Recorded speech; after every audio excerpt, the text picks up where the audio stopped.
ವಿಧಿವಶ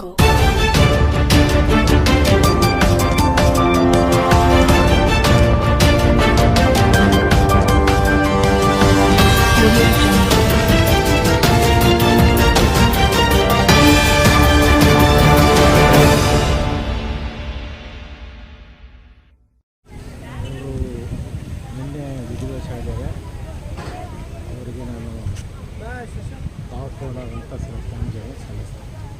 sir, 2 ದಿನಗಳಿಂದ ವಿಜಯಪುರದಲ್ಲಿ SIR ಭಾಳ ಗಲಾಟೆ ಗುಂಡಾಗಿರಿ ಮಾಡ್ತಾ ಇದ್ದಾರೆ. ಅವ್ರಿಗೆ ಭಯ ಬಂದಿದೆ. ಎಲ್ಲ ಮತಗಳು ಬೋಗಸ್ ಮತದಾನ ಮಾಡ್ಯಾರಲ್ಲ, ಇಟ್ಟು ದಿವಸ ಸತ್ತವ್ರದ್ದು ಹುಟ್ಟಿಂಗ್ ಹಾಕ್ಯಾರ. ಮಾರು ವಿಷಯದಲ್ಲಿ ಬಂದು ಹುಟ್ಟಿಂಗ್ ಹಾಕ್ಯಾರ. ಕೈಗೆ ಹಚ್ಚಿದಂಥದ್ದು ಯಾವುದೋ ಕೆಮಿಕಲ್ ಹಚ್ಚಿ ಅಳಿಸ್ಕೊಂಡು ಹುಟ್ಟಿಂಗ್ ಹಾಕ್ಯಾರ. ಈಗ ಇದು SIR ಆಗೋದ್ರಿಂದ ಯಾರು ಸತ್ತವ್ರದ್ದೆಲ್ಲ ಫೋಟೋಗಳು ಡಿಲೀಟ್ ಆಗ್ತಾವೆ. ಮತ್ತು ನಕಲಿ ಫೋಟೋ ಹೊರಗಿನವ್ರದ್ದು ಏನು ಮಾಡ್ಯಾರ ಅವೆಲ್ಲ ಡಿಲೀಟ್ ಆಗ್ತಾವೆ. ಅದಕ್ಕೆ SIR ಇದರಲ್ಲಿ ಯಾರು ಹಸ್ತಕ್ಷೇಪ ಮಾಡಬಾರ್ದು. ಇವತ್ತು ಜನಪ್ರತಿನಿಧಿಗಳು ಸಹಿತ BLO ಜೊತೆಗೆ ಒಂದು ರೀತಿ ಪ್ರೀತಿಯಿಂದ ಏನು ತಪ್ಪಾಗಿದ್ದರೆ ಹೇಳಬೇಕು. ಆದರೆ ಎಲ್ಲರಿಗೂ ಅಧಿಕಾರ ಐತಿ. ನೀ ಯಾಕೆ ಬಂದಿ ಇವೇನು MLA ಅಲ್ಲ, MP ಅಲ್ಲ, ಅಥವಾ ಈ ಬಿಜಾಪುರದ ಆದಿಲ್ ಸಾಯಿನ ಮರಿಮೊಮ್ಮಗನೂ ಅಲ್ಲ. ಆದಿಲ್ ಸಾಯಿನೂ ಹೋಗ್ಯಾನ ಆ ಕಡೆ ಗೊತ್ತ.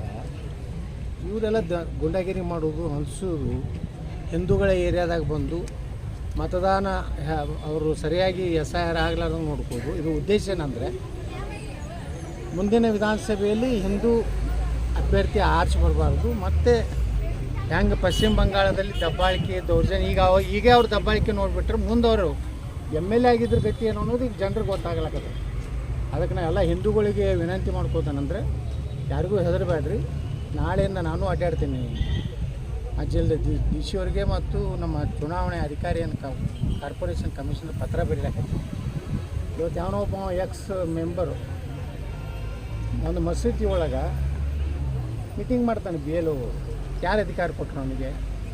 ಅವ ಯಾವ ಅದನ್ನು ಕಂಡಕ್ಟ್ ಮಾಡೋದವ ಯಾವ ಅಧಿಕಾರಿ? ಅವನು ಸಸ್ಪೆಂಡ್ ಮಾಡ್ಬೇಕಂತ ಹೇಳಿದ್ದೀನಿ. ಇವತ್ತು ನಾಳೆ ನಾನು ಜಿಲ್ಲಾಧಿಕಾರಿಗಳು ಪತ್ರ ಬರೀಲಕತ್ತೀನಿ. ಈ ರೀತಿ BLOಗಳು ಮೀಟಿಂಗ್ ಕರೀಲಕ್ಕೆ ನನಗೂ ನಾ ಆ್ಯಸ್ ಎ MLA ಕರೀಲಕ್ಕೆ ನನಗೆ ಅವಕಾಶ ಕೊಡಬೇಕು, ಕಾನೂನಿನ ಚೌಕಟ್ಟಿನಲ್ಲಿದ್ದರೆ.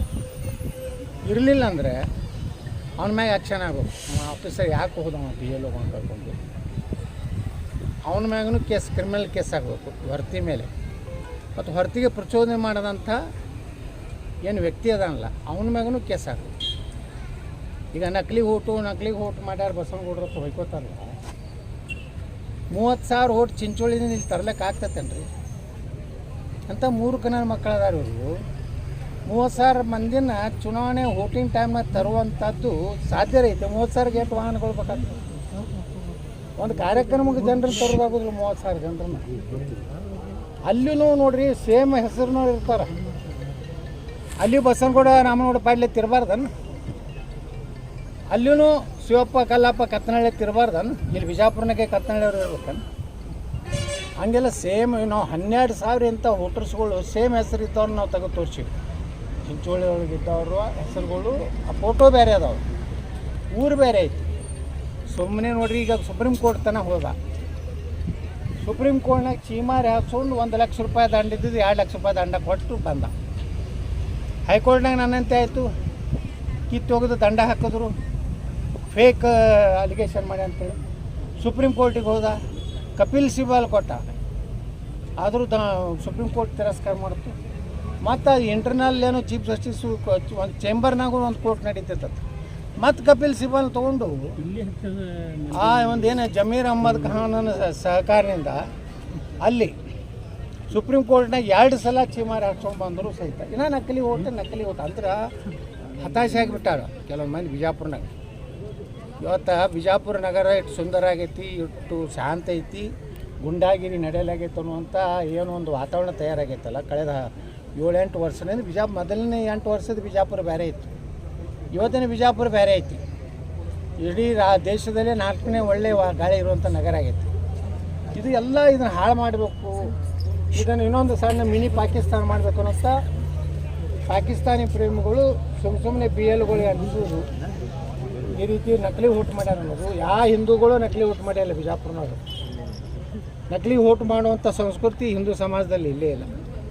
ಅದೇನಿದ್ರು ಅದೇ ಅವ್ರು ಯಾರು ಅದಾರ ಅವರೇ ಮಾಡ್ತಾರೆ ಅಂತ ಹಲ್ಕ ಕೆಲಸ. ಅದಕ್ಕೆ ಸುಮ್ಮನೆ ಬಾಯಿಗೆ ಬಂದಂಗೆ ಮಾತಾಡಿದ್ರೆ ಆ ಶಬ್ದಗಳು ಮಾತಾಡಲಿಕ್ಕೆ ನೀವು ಮಾಧ್ಯಮದವ್ರಿಗೆ ನಿಮ್ಗೆ ಅಭಿನಂದನೆ ಸಲ್ಲಿಸ್ತೇನೆ. ಅಂತ ಥರ್ಡ್ ರೇಟ್ ನನ್ನ ಮಕ್ಕಳದು ಯಾವುದೂ ನೀವು ಹಾಕೋದಿಲ್ಲ, ಅದಕ್ಕೆ ನಿಮ್ಗೆ ಅಭಿನಂದನೆ. ಯೂಟ್ಯೂಬದವ್ರು ಅದಾರ ಬಿಟ್ರಲ್ಲ ಎಲ್ಲ ಸಾಬ್ರು ಯೂಟ್ಯೂಬ್ ಅದಾವ ಬಿಜಾಪುರನಾಗ. ಅದ್ರಾಗ ಇಲ್ಲೊಂದು ಹುರುಬೀಜ ರಂಭಾಪುರದ ಒಂದು ಸೇರೈತಿ. ಈ ಯೂಟ್ಯೂಬದು ಹುರುಬೀಜಗಳು ಏನು ಹೇಳಿದ್ರು ಯಾರು ಕೇಳೋರು ಅದಾರ? ನಿಮ್ಮಂಥ ಮಾಧ್ಯಮಗಳದ್ದು ಕೇಳ್ತಾರೆ. ರಾಷ್ಟ್ರೀಯ ಚಾನಲ್ಗಳದು, ರಾಜ್ಯ ಚಾನಲ್ಗಳದು, ಪ್ರತಿಷ್ಠಿತ ಚಾನಲ್. ಅವೇನು ಹುರುಬೀಜಗಳು ರೊಕ್ಕ ಕೊಟ್ಕೊಂಡೇನೆ ಬಸವನಗೌಡ ಹಾಕಿಯ ವಯಸ್ಸಾಕಿಯ ಯೋಮ ಹುರುಬೀಜ ರಂಭಾಪುರದ ಒಂದು ಹುರುಬೀಜ ಐತಲ್ಲ, ಅದು ಅಲ್ಲೇ ಸಾಬ್ರ ಮನೆಗೆ ದರ್ಗಾದಾಗೆ ಯಾವ ಆಸಿಂಪರದಾಗೆ ಹೋಗಿ ಬಿರಿಯಾನಿ ತಿನ್ಕೊತಿರ್ತಾನೆ ನನ್ನ ಮಗ. ಇಂಥ ಯೂಟ್ಯೂಬ್ಗಳಿಂದ ನನಗೇನೂ ಆಗೋದಿಲ್ಲ. ನಾನು ಆ ಶಬ್ದಗಳು ಅವ್ರ ಅಪ್ಪನಂಗೆ ಮಾತಾಡೋಕ್ಕೆ ನನ್ನ ಬಲ್ಲಿ ಭಾಳ ದೊಡ್ಡ ಶಬ್ದಕೋಶ ಐತಿ. ಆದ್ರೆ ಆ ಸ್ಟೇಟಸ್ ಅಲ್ಲತ್ತೇಳಿ ಯಾವ ಪಂಚಾಯತಿಗೆ ಆರಿಸಿ ಬರಲಿದೆಯಲ್ಲ, ಇಲ್ಲಿ ಬಂದು ನಮ್ಮ ಹಿಂದೂ ಏರಿಯಾದಾಗ ಇನ್ನು ಏನಾರೆ ಗುಂಡಾಗಿರಿ ಮಾಡೋದು. ನೀ ಅದಕ್ಕೆ ಬರ್ತೀಯಪ್ಪ? ನೀ ಯಾರು? ಈ ನಮ್ಮ ಸಿಬ್ಬಂದಿಗಳನ್ನ ನಮ್ಮ ಜನರ ಕೇಳಿ ನೀ ಯಾರು ಬರ್ತೀವಿ? ನಮ್ಮ ಓಣ್ಯಾಗ ಹಿಂದೂಗಳ ಓಣ್ಯಾಗ ನಿಂದೇನು ಕೆಲಸ ಐತಿ?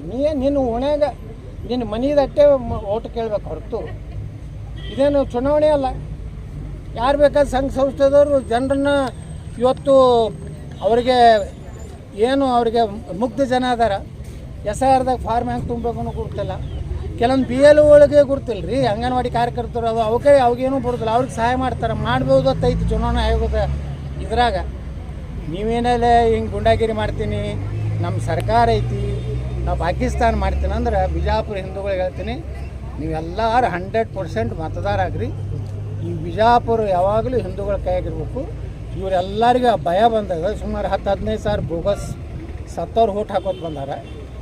ಅದಕ್ಕೆ ಇದೆಲ್ಲ ಕಿತ್ಕೊಂಡು ಹೋಗ್ತದೆ ಅಂತೇಳಿ ವಿಜಯಪುರ ನಗರದಲ್ಲಿ ಈ ರೀತಿ ಒಂದು ನಾಟಕ ನಡೆದ ಸರ್. ಅದು ಪರ್ಮನೆಂಟ್ ರೆಸಿಡೆನ್ಸಿ ಅಂತ ಕೊಟ್ಟು ಮತ್ತು ಅದನ್ನು ಸೇರಿಸೋ ವ್ಯವಸ್ಥೆ ಆಗ್ತದೆ ಸರ್. ನೋಡಿರಿ, ಈಗ ಇದ್ರಾಗ ಬಾಂಗ್ಲಾದೇಶಿಯರು ಎಷ್ಟು ಅದಾರ, ಮತ್ತೆಲ್ಲೆಲ್ಲೆಲ್ಲಿ ಇಲ್ಲಿ ನೋಡಿರಿ. ಇವತ್ತು ಪಾಕಿಸ್ತಾನದವ್ರು ಮೂಲದವ್ರು ಸಿಗ್ಲಾಕತ್ತಾರೆ ಇಲ್ಲಿ ಕರ್ನಾಟಕದಲ್ಲಿ, ಬಾಂಗ್ಲಾದವ್ರು ಸಿಗ್ಲಾಕತ್ತಾರೆ, ಇಲ್ಲೂ ಅದಾರ. ಇಲ್ಲೂ ಸುಮಾರು 2-2.5 ಸಾವಿರ ಬೋಗಸ್ ಹೋಟಿಂದ ಒಂದು ಇದು ಮಾಡಿ ಇವತ್ತು ಲೋಕಾಯುಕ್ತ ಮುಂದೆ ಬಂದದ. ಅದಕ್ಕೆ ಇವ್ರಿಗೆ ಏನಾಗ್ಯದ, ಇವರು ಬಿಜಾಪುರನ ಹಾಳು ಮಾಡಬೇಕು ಅನ್ನೋದು. ಇವ್ರೇನು ಒಳ್ಳೆ ಮಂದಿ ನೋಡ್ರಿ, ಅವ್ರು ಮಾತಾಡೋದು ಅವ್ರ ನಡವಳಿಕೆ ನೋಡಿಬಿಟ್ರೆ ಇಂಥವ್ರು MLA ಆದ ಗತಿ ಏನಾಗ್ತದೆ ರೀ. ಬಿಜಾಪುರ ಶಾಂತ ಊರು ಐತಿ, ಬರೋಬ್ಬರಿ ಇಟ್ಟಿವಿ ನಾವು. ಇವ್ರನ್ನ ಎಲ್ಲಿ ಇಡ್ಬೇಕಲ್ಲಿ ಇಟ್ಟಿವಿ. ಏನು ಮುಂದೂ 2028ಕ್ಕೆ ನಾವೇ ಆರಿಸಿ ಬರೋರು. BJP ಅವ್ರಿಗೆ ಹೇಳ್ತೀನಿ, ನೀವೇನು ಕೆಸೋದ್ರು ನಿಮ್ಗೆ ಯಾರಿಗೂ ಟಿಕೆಟ್ ಸಿಗೋದಿಲ್ಲ.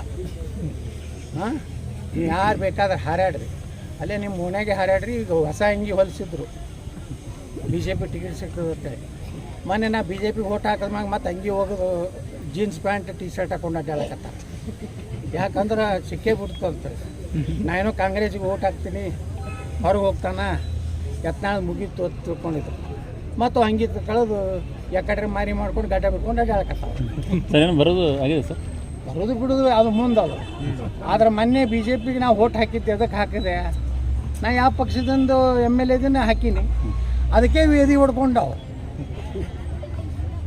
ನಾವು ಏನು ತಿಳ್ಕೊಂಡಿದ್ರು, ಒಂದು ಏನೋ ಕಾಂಗ್ರೆಸ್ನವ್ರು ಒಂದು 7-8 ಕೋಟಿ ರೂಪಾಯಿ ಕೊಡ್ತಾರೆ, ಕೊಡ್ತಾರೇನೋ ಆಶ್ವಾಸನೆ ಕೊಟ್ಟು ಓಟ್ ಹಾಕ್ಯಲ್ಲ. ಮಂದಿ BJP ಹಾಕ್ಯಾರಲ್ಲ, ಯಾರು ಹಾಕ್ಯಾರೋ ಗುರುತಲ್ಲ. ರಾಜ್ಯಾಧ್ಯಕ್ಷರೇ ಹಾಕ್ಸಾನತ್ತರು, ನಮಗೂ ಸುದ್ದಿ ಐತಿ. ಅವನೇ ಇಲ್ಕಂದ್ರೆ ನೀವು DK ಶಿವಕುಮಾರ್ ಹೇಳ್ದಂಗೆ ಹಾಕಲಿಲ್ಲ ಅಂದ್ರೆ ನಾನು ಎಲ್ಲ ಹಗರಣಗಳು ತೆಗಿತಾನೆ. ವೋಟಿಂಗ್ ಆದ ಮ್ಯಾಗ ವಿಪ್ ಇಶ್ಯೂ ಮಾಡ್ತಾರೆ ರಾಜ್ಯಾಧ್ಯಕ್ಷರು. ವೋಟಿಂಗ್ ಆದ್ಮ್ಯಾಗ ಯಾರು ವಿಪ್ ಇಶ್ಯೂ ಮಾಡ್ತಾರೆ? ವೋಟಿಂಗ್ಗಿಂತ ಮೊದಲು ವಿಪ್ ಇಶ್ಯೂ ಮಾಡ್ತಾರೆ. ಅವ್ರು ವಿಪ್ ತೊಗೊಲಿ, ಅವ್ರ ಮನೆಗೆ ಹೋಗಿ ಹತ್ತಾರೆ. ನೀವು ಅಧ್ಯಕ್ಷ ಅಲ್ಲಿ ಓಟ್ ಹಾಕಿ ಬರ್ತಾರೆ, ಅಲ್ಲಿಂದ ವಿಪ್ ಬರ್ತಾರೆ. ಅಂದ್ರೆ ಭಾರಿ ವ್ಯವಸ್ಥಿತವಾಗಿ DK ಶಿವಕುಮಾರ್ಗೆ ಸಹಾಯ ಮಾಡಲಿಕ್ಕೆ ಈ ರಾಜ್ಯಾಧ್ಯಕ್ಷ ಅತ್ಯಂತ ನಾಚಿಕೆಗೇಡಿ ಕೆಲಸ ಈ ರಾಜ್ಯದಲ್ಲಿ ಮಾಡ್ಯಾರ. ಮೊನ್ನೆ ಪತ್ರದ ಮೂಲಕ ನೀವು ರಾಷ್ಟ್ರೀಯ ಅಧ್ಯಕ್ಷರಿಗೆ ಒಂದು ರೀತಿ ಎಕ್ಸ್ಪ್ಲನೇಷನ್ ಕೊಟ್ಟಂಗಿತ್ತು ಸರ್. ಅದು ನಾ ಯಾಕೆ ಕೊಟ್ಟೆ ಅಂದ್ರೆ, ನೋಡ್ರಿ, ನಾ ಬರೀ ಮೂಕು ಹೋಗಿ ಅಲ್ಲಿ ನಾನು ಏನಾರು ಓಟ್ ಹಾಕಿದ್ರೆ ಈ ನನ್ನ ಮಕ್ಕಳು ಅದಾರಲ್ಲ, ಅವನು ಫೇಕ್ ಅಕೌಂಟ್ ಅದಲ್ಲ ಸಾಮಾಜಿಕ ಜಾಲದ, ಆದರೂ ಹಾಕಿದ್ರು ಅವರು. ಯತ್ನಾಳರು ಕಾಂಗ್ರೆಸ್ಗೆ ಹಾಕಿದ್ದಾರೆ ಅನ್ನೋ ಸಂದೇಹವಿದೆ. ನಿಮ್ಮ ಅಭಿಪ್ರಾಯ ಏನೋ ಹಾಕಿಸಿದ್ದ. ನಾ ಇಷ್ಟೇ ಹೇಳ್ತೀನಿ ವಿಜಯೇಂದ್ರಗೆ, ನನ್ನ ವೈಯಕ್ತಿಕ ವಿಚಾರನಾಗ ನನ್ನ ಕುಟುಂಬದ ಬಗ್ಗೆ ಏನಾರೇ ನೀನು ಕೆಟ್ಟ ಶಬ್ದಗಳನ್ನು ಹಾಕಿದೆ ಅಂದ್ರೆ ನಿನ್ನ ಕುಟುಂಬದ ಇತಿಹಾಸ ನನ್ನ ಬಳಿ ಐತಿ. ನಿಮ್ಮ ಅಪ್ಪಂದು ನಿಮ್ಮ ಅವ್ವಂದು ಎಲ್ಲ ನನ್ನ ಬಳಿ ಇತಿಹಾಸ ಐತಿ. ನೀವು ಸುಮ್ಮ ಹುಷಾರಲ್ಲೇ ಅಟ್ಟೆ ಇರಬೇಕು. ನಿನಗೆ ನಕಲಿ ಏನೋ ಫೇಸ್ಬುಕ್ನಾಗ ಅಕೌಂಟ್ ಮಾಡಿ ಹಸೆ ಬರೆಸ್ತೀಯಲ್ಲ, ನೀನು ಇತಿಹಾಸನೂ ನನಗೆ ಗೊತ್ತೈತಿ, ನಾನು ಬರ್ಸ್ಲಕ್ಕೆ ಚಾಲು ಮಾಡಿದೆ ಅಷ್ಟೇ. ಈಗ ಹೋಗೋ ಕಾಲ ಬಂದೈತಿ, ನನಗೆ ಮುಗಿದೈತಿ. ನೀ ಎಷ್ಟು ಶ್ರೇಷ್ಠ ಎಷ್ಟು ಒಳ್ಳೆಯ ರಾಜಕಾರಣ ಗುರ್ತಾಗೈತಿ, ಭಾಳ ಹರ್ಯಾಡಬೇಡ. ನೀ ಏನಾರೇ ವೈಯಕ್ತಿಕ ನಾನು ವಿಷಯ ಹಾಕಿದಿ ನಿನ್ನ ಚೇಲಾಗಳ ಕಡೆಯಿಂದ ಅಂದ್ರೆ ಅದಕ್ಕಿಂತ ಕೆಟ್ಟ ವಿಷಯಗಳನ್ನ ನಾನು ಹೇಳ್ತೀನಿ.